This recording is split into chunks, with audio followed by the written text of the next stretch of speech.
jump right in. So first we'll jump into the software. Now acronyms can be found in multiple setup screens in the software. For today's example, we're going to go to the name setup screen. So to get there, we're just going to go Setup and Tools, Cache Book Setup, and then Names.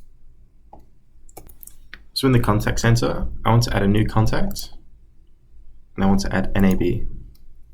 So if I put NAB in all capitals and click the green tick, you'll notice that here, it doesn't put all the letters in capitals like I wanted.